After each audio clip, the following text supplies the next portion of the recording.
देखिए अपन question number 28 तक अपन को सोल्व कर चुके थे। अब अपन बात करते हैं क्वेश्चन नंबर 29 की, कि क्वेश्चन नंबर 29 है क्या, ये क्वेश्चन कह क्या रहा है। देखो क्वेश्चन नंबर 29 में क्या है कि एक के ऊपर एक 10 सिक्के रखे गए हैं, एक एक रुपए के 10 सिक्के हैं। अब ये पूछ रहे हैं कि 7वें नंबर का जो सिक्का है उस पर बल क्या है और उसकी दिशा क्या है अन्य सिक्कों के कारण। किस तरह से पूछ रहे हैं वो देखेगा। क्वेश्चन 29 के अंदर क्या कह रहे हैं, किसी मेज पर, देखिए पहले अपन क्वेश्चन को लिख लेते हैं।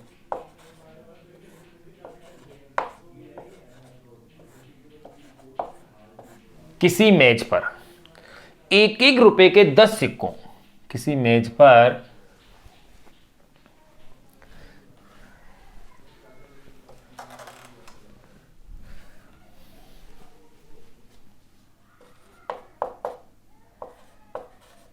किसी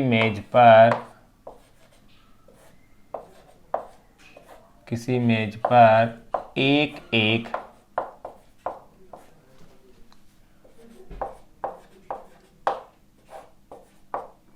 रुपए के, किसी मेज पर एक एक रुपए के 10 सिक्कों को एक के ऊपर एक, एक एक रुपए के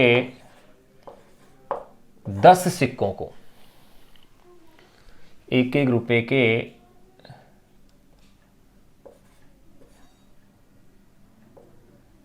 10 सिक्कों को, 10 सिक्कों को एक के ऊपर एक, किसी मेज पर एक एक रुपए के 10 सिक्कों को एक के ऊपर एक, एक के ऊपर एक, एक के ऊपर एक करके, एक के ऊपर एक करके रखा गया है, एक करके रखा गया है। प्रत्येक सिक्के का द्रव्यमान स्मॉल m है। प्रत्येक सिक्के का द्रव्यमान स्मॉल m है। सिक्के का द्रव्यमान स्मॉल m दिया हुआ है। निम्न प्रत्येक स्थिति में बल का परिमाण और दिशा लिखिए। निम्न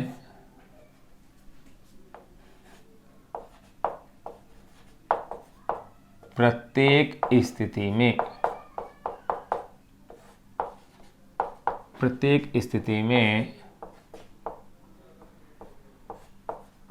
बल का परिमाण, निम्न प्रत्येक स्थिति में बल का परिमाण व दिशा लिखिए। देखिए ये अपने पास क्वेश्चन है। अब इसमें कौन कौन सी स्थिति है अपन आंसर साथ साथ ही देंगे। नंबर फर्स्ट, यानी कि इस एक क्वेश्चन के भी 3 भाग है। देखो एक तो चैप्टर के अंदर नंबर ऑफ क्वेश्चन 40 है, नंबर ऑफ क्वेश्चन 40, और कई क्वेश्चन तो ऐसे जिनके कई कई पार्ट हैं, यानी कि लगभग 80 से ऊपर क्वेश्चन हो गए हैं। अब देखिएगा इसमें क्या कह रहे हैं, किसी मेज पर एक एक रुपए के 10 सिक्कों को एक के ऊपर एक करके रखा गया है। प्रत्येक सिक्के का द्रव्यमान स्मॉल m है। निम्न प्रत्येक स्थिति में बल का परिमाण व दिशा लिखिए। कौन कौन सी स्थिति, पहली कह रहे हैं 7वें सिक्के,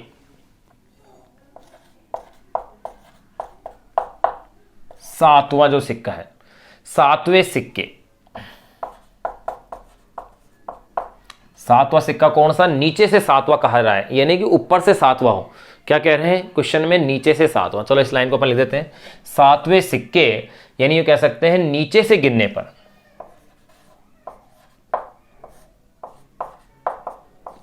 नीचे से गिनने पर 7वें सिक्के, या क्या कहते हैं अपन इसे, नीचे से गिनने पर, 7वें सिक्के पर, 7वें सिक्के पर उसके ऊपर रखे सभी सिक्कों के कारण बल, 7वें सिक्के पर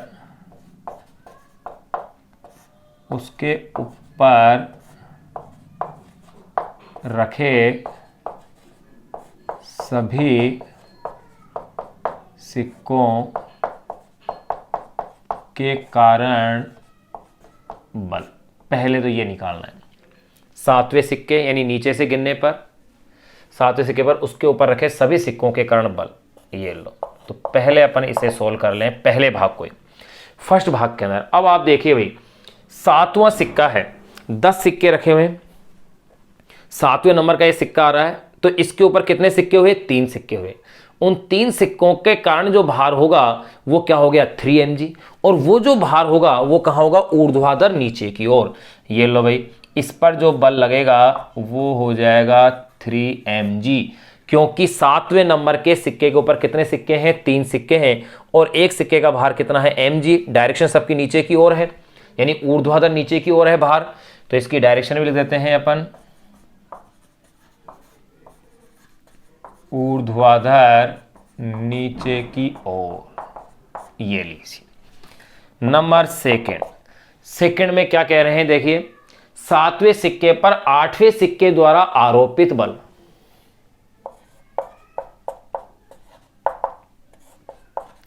सातवें सिक्के पर आठवें सिक्के द्वारा आरोपित बल, ये निकालना है।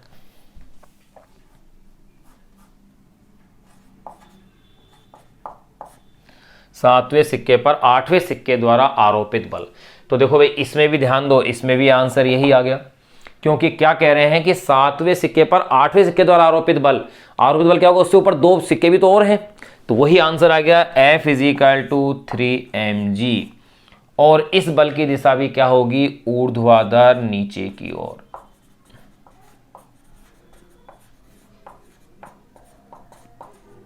ऊर्ध्वाधर नीचे की ओर। नंबर थर्ड जो पार्ट इसके अंदर पूछ रहे हैं वो है छठे सिक्के की सातवें सिक्के पर प्रतिक्रिया। छठे सिक्के की सातवें सिक्के पर प्रतिक्रिया। देखो, छठे सिक्के की सातवें सिक्के पर प्रतिक्रिया। अब इस पे गौर करो भाई, छठा सिक्का सातवें सिक्के से नीचे है। अब देखो, छठा सिक्का अगर यहां है तो इसके ऊपर कितने सिक्के हो गए? 4 सिक्कों का इसके ऊपर भार होगा 4 mg। लेकिन प्रतिक्रिया पूछिए तो यानी कि -4 mg हो जाएगा। तो देखो, इसका आंसर हो जाएगा F = मैं इसे लिखूंगा -4 mg। ये लो, क्योंकि इसने शब्द में क्या पूछी है? प्रतिक्रिया। छठे सिक्के की सातवें सिक्के पर प्रतिक्रिया, तो ये आंसर क्या आएगा? 4 = -4 mg। माइनस का मतलब ये कहां गया भाई? ऊपर की ओर होगा, यानी कि ये दिशा क्या होगी? ऊपर की ओर होगी। देखो, ये अपन ने एक क्वेश्चन नंबर 29 था, जो कि सिंपल छोटा क्वेश्चन था, जो अपने सोल्व कर लिया। अब अपन बात करेंगे क्वेश्चन नंबर 30 की, कि क्वेश्चन नंबर 30 क्या कह रहा है।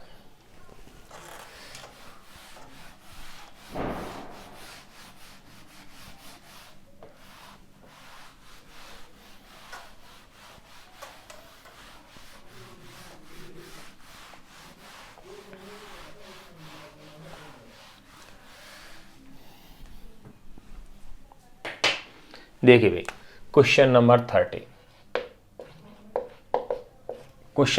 के अंदर क्या कह रहे हैं? कह रहे हैं कि कोई वायुयान अपने पंखों को, कोई वायुयान अपने पंखों को क्षैतिज से 15 डिग्री के झुकाव पर, कोई वायुयान अपने पंखों को क्षैतिज से 15 डिग्री के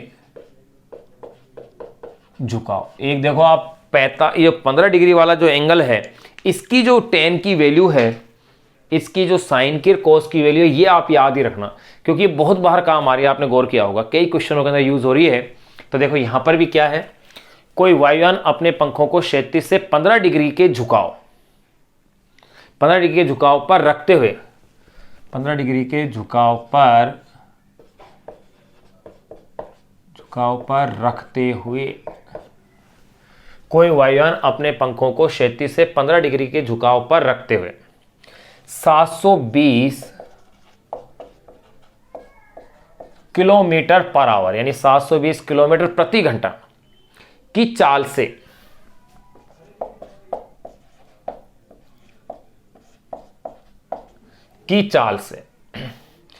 एक क्षैतिज लूप पूरा करता है, कि चाल से एक क्षैतिज लूप पूरा करता है, कि चाल से क्षैतिज लूप यानी कि क्षैतिज तल में क्या हो गई है, वृत्तीय गति वाला कॉन्सेप्ट आ गया है। अगर अपन किसी धागे से किसी पत्थर को बांध करके अगर क्षैतिज में ये घुमा रहे हैं तो उसका जो कॉन्सेप्ट है वो कॉन्सेप्ट इसमें आ गया है। कोई वायुयान अपने पंखों को क्षैतिज से 15 डिग्री के झुकाव पर रखते हुए 720 किलोमीटर पर आवर की चाल से एक क्षैतिज लूप क्या करता है, पूरा करता है, एक क्षैतिज लूप पूरा करता है। ये इस क्वेश्चन में कह दिया है। लूप की त्रिज्या क्या है ये पूछ रहे हैं।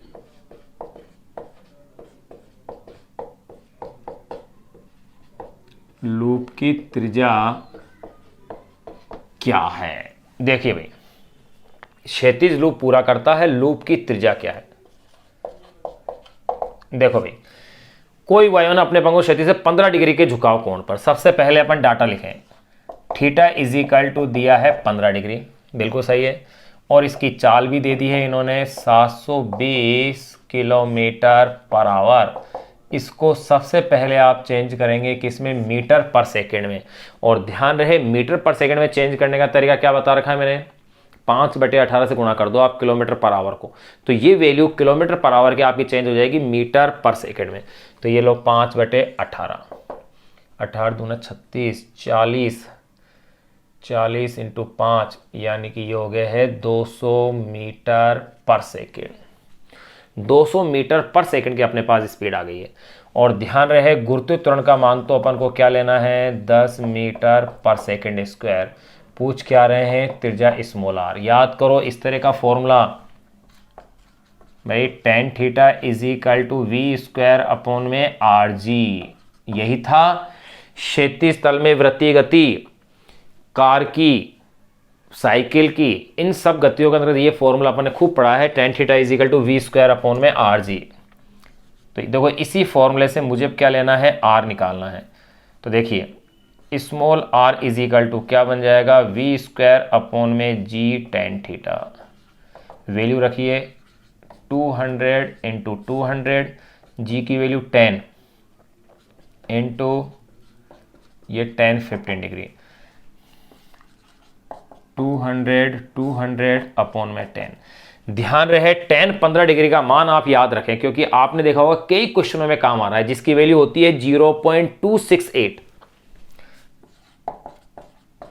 पिछले भी और कई क्वेश्चनों में काम आ चुका है। अब इसे अपन सोल्व करेंगे तो ये वैल्यू अपने पास आती है लगभग 1495,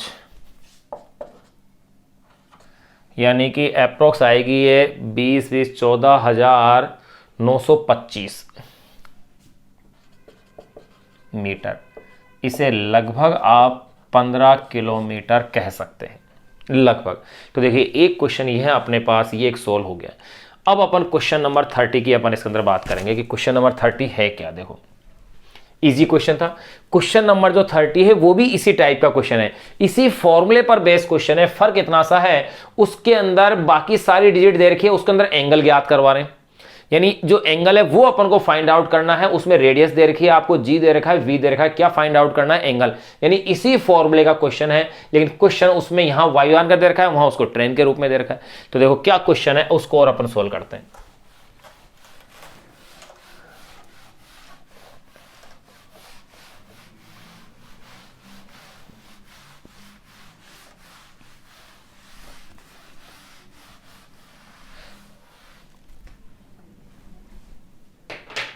देखिए भाई क्वेश्चन नंबर 30। क्वेश्चन नंबर 30 क्या कहता है, देखो कोई रेलगाड़ी बिना ढाल वाले, कोई रेलगाड़ी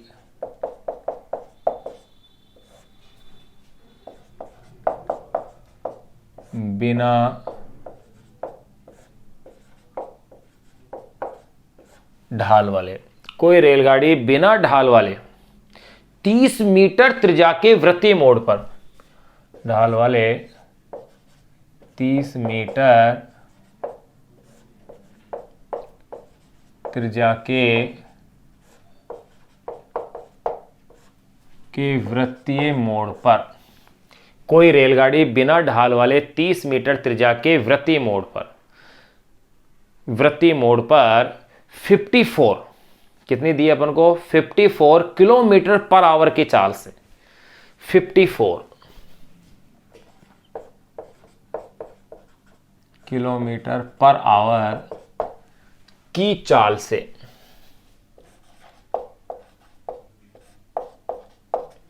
कोई रेलगाड़ी बिना ढाल वाले 30 मीटर त्रिज्या के वृत्तीय मोड़ पर 54 यानी 54 किलोमीटर प्रति घंटा की चाल से चलती है।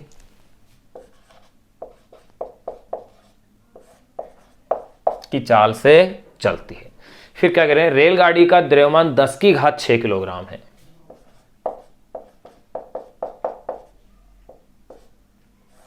रेलगाड़ी का द्रव्यमान 10�6 किलोग्राम है। ये तो आंकड़े अपन को दिए हुए हैं। अब इसमें क्या क्या पूछ रहे हैं, देखो वही तरीका एनसीईआरटी के अकॉर्डिंग की एक ही क्वेश्चन के कई पार्ट पूछे जाते हैं, तो यहाँ पर भी एक ही क्वेश्चन के कई पार्ट पूछे जा रहे हैं। फिर से पूछा जा रहा है, देखो क्या पूछ रहे हैं। अब देखिएगा नंबर फर्स्ट, पहला जो दिया है इन्होंने, पहला जो पूछ रहे हैं इस कार्य, पहला जो पूछ रहे हैं वो ये इसके अंदर जाना चाह रहे हैं कि इस कार्य को करने के लिए आवश्यक अभिकेंद्रीय बल कौन प्रदान करता है घूमने के लिए। नंबर फर्स्ट, इस कार्य को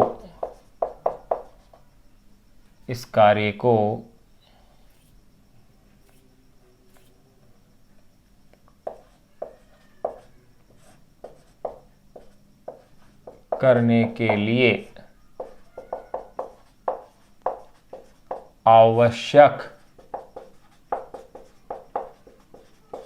आवश्यक अभिकेंद्रीय बल कौन प्रदान करता है। इस कार्य को करने के लिए आवश्यक अभिकेंद्रीय बल कौन प्रदान करता है। अब इसमें ऑप्शन भी इसने दिए हैं कि इंजन या पटरियां, इंजन या पटरियां, कि इन दोनों में से कौन इस कार्य को प्रदान करता है। नंबर सेकंड इसी क्वेश्चन में जो पूछा जा रहा है वो है पटरियों को क्षतिग्रस्त होने से बचाने हेतु, पटरियों को क्षतिग्रस्त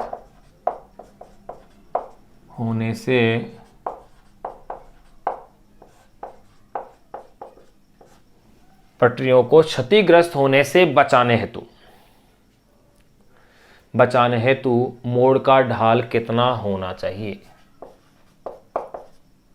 मोड़ का ढाल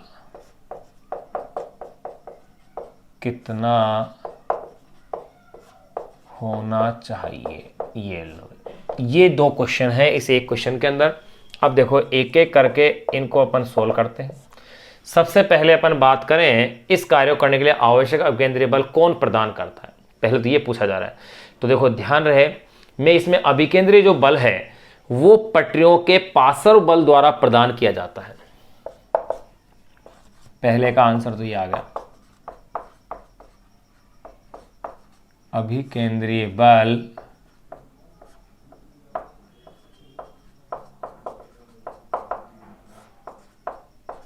पटरियों के पार्श्व बल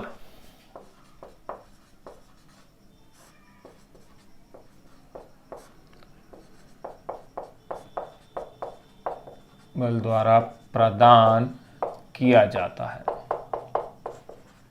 ये लो, पहले क्वेश्चन का आंसर दिया गया। अब सेकंड वाले क्वेश्चन में है। अब इस क्वेश्चन के लिए आंकड़े क्या क्या दे रखे हैं वो देखो। नंबर 1, त्रिज्या दे रखी है आपको 30 मीटर दी हुई है। और इसकी चाल भी आपको दी है इन्होंने 54 किलोमीटर पर आवर। तो इस 54 किलोमीटर पर आवर को सबसे पहले अपन को चेंज करना है मीटर पर सेकंड में। तो वही तरीका 5/18 से गुणा कर दीजिए। ये लो भाई मीटर पर सेकंड में चेंज हो गया। 18 36 54 35 15 मीटर पर सेकंड। तो ये चाल हो गए। फिर इसमें बाद क्या कह रहे हैं, रेलगाड़ी का द्रव्यमान भी दे दिया इन्होंने 10⁻⁶ किलोग्राम दिया हुआ है। और ये पूछ रहे हैं ढाल कितना होगा, यानी थीटा निकालना है। अब देखिएगा भाई, थीटा की वैल्यू निकालनी है तो वही फॉर्मूला आपके पास tan थीटा = v²/RG से। तो देखो भाई क्या वैल्यूज़ आपके पास आती है। v की वैल्यू कितनी है 15 × ये 15 कर दिया क्योंकि स्क्वायर है। r की वैल्यू कितनी दी हुई है 30 दी हुई है। g की वैल्यू आपने 10 ले ली है। तो देखो भाई ये 2 टाइम कैंसिल हो गया। तो यहाँ मेरे पास क्या रह गया है 5 से ये 2, 5 से ये 3, यानी कि 3/4। गौर कीजिए tan थीटा = अगर 3/4 है, यानी कि थीटा = क्या लिखूंगा मैं tan इनवर्स 3/4। तो इसकी वैल्यू क्या होगी, इसके लिए आप देखो ये आपके बहुत काम आएगा कि tan थीटा = 3/4 हो तो थीटा कितना होगा, या ये कह सकते हैं tan 37 इतना हो लगभग। तो इसके लिए एक ट्राइंगल से आप इसे याद रखें क्योंकि आपके बहुत ज़्यादा काम आएगा मैकेनिक्स के अंदर। देखिए मैं एक ट्राइंगल बना रहा हूं। इस ट्राइंगल को अपन 3 4 5 कह सकते हैं। 3 4 5 ये इसकी साइड है, 3 4 5 इसकी साइड है। तो देखो ये एंगल कितना है 90, तो ये एंगल होता है 37 डिग्री और ये वाला जो एंगल है ये होता है 53 डिग्री। ये लगभग वैल्यूज मैंने ले लिए। तो अब आप देख लो, आप इस एंगल से अपन इस ट्राइंगल से बहुत सारी वैल्यूज आपके पास आ जाएंगी। जैसे आपको tan 37 डिग्री चाहिए तो लंब बटे आधार, लंब ये हो गया 3, आधार हो गया है 4 क्योंकि ये तो कर्ण है। अगर आपको चाहिए tan 53 डिग्री के वैल्यू तो देखो लंब कितना हो गया है 4, लंब तो क्या हो गया है ये 4, फिर ये है कर्ण तो ये आधार कितना हो गया 3, यानी कि 4/3। लंब बटे आधार, लंब और फिर ये आधार 3। अगर आपको चाहिए इसके अंदर, जैसे अगर मान लो आपसे वैल्यू निकलवाई जाए sin 37 लंब बटे कर्ण, लंब हो गया है 3, कर्ण हो गया है 5, sin 53 डिग्री लंब बटे कर्ण, यानी कि लंब तो हो गया है 4 और कर्ण हो गया है 5। तो देखो इस तरह से ये वैल्यूज आपके बहुत काम की हैं। इसी तरह से cos 37 आधार बटे कर्ण, तो देखिएगा भाई आधार क्या हो जाएगा 4 और कर्ण हो गया है 5। cos 53 डिग्री आधार बटे कर्ण, ये तो है इसका कर्ण, यह है आधार, यानी कि 3/5। ये लो, अब आप इससे आप याद रखें, आप इसे बोलते हैं 3 4 5 ट्राइंगल। 3 4 5 ट्राइंगल में 90 37 और 53। अब आप देख लो tan थीटा = 3/4 है, इसका मतलब 3 यानी 37 डिग्री हो गया, यानी कि इसे मैं अप्रोक्स 37 डिग्री कह सकता हूं। यानी 37 डिग्री अपने पास इसका क्वेश्चन क्या आ गया, आंसर आ गया। आप इस ट्राइंगल वाले कॉन्सेप्ट को अपने नोटबुक में स्पेशली नोट कर लें क्योंकि मैकेनिक्स में इसका बहुत यूज़ होगा, कई जगह काम आता है। पिछले भी कई क्वेश्चनों में अपन इसको यूज़ कर चुके हैं, आपने देखा भी होगा कि वहाँ पर भी इसका उपयोग हुआ था, किस तरह से कहाँ यूज़ है। यहाँ आप इस क्वेश्चन को नोट करें, अपन ने क्वेश्चन नंबर 30 तक ये सोल्व कर लिए हैं। सॉरी क्वेश्चन नंबर 30 क्या है, ये तो क्वेश्चन नंबर 31 हो गया भाई। क्वेश्चन नंबर 29 किया था मेज पर रखे हुए, फिर 30 अपन ने लिया था वायु, और ये है क्वेश्चन नंबर वायुयान वाला, और ये है क्वेश्चन नंबर 31। ध्यान रहे भाई, क्वेश्चन नंबर 31 तक सोल्व कर लिया अपन ने भाई। एक जो क्वेश्चन किसी मेज पर रखा हुआ जो सिक्के थे के ऊपर करते वो क्वेश्चन नंबर था 29, फिर उसके बाद वायुयान वाला वो क्वेश्चन नंबर 30 है, ये है क्वेश्चन नंबर 31। भाई सीक्वेंस अगर चेंज हो जाए तो आप अपनी बुक से इनको कंसल्ट कर सकते हैं। यहाँ अपने पास क्वेश्चन 31 तक अपन ने सोल्व कर लिए हैं। अब अपने पास 9 क्वेश्चन और इसमें भी शेष है, और इस क्वेश्चन के साथ साथ अपन ने ये 3 4 5 ट्राइंगल को भी जान लिया है, जो कि अपने न्यूमेरिकल्स हल करने में काफ़ी हेल्प करेगा।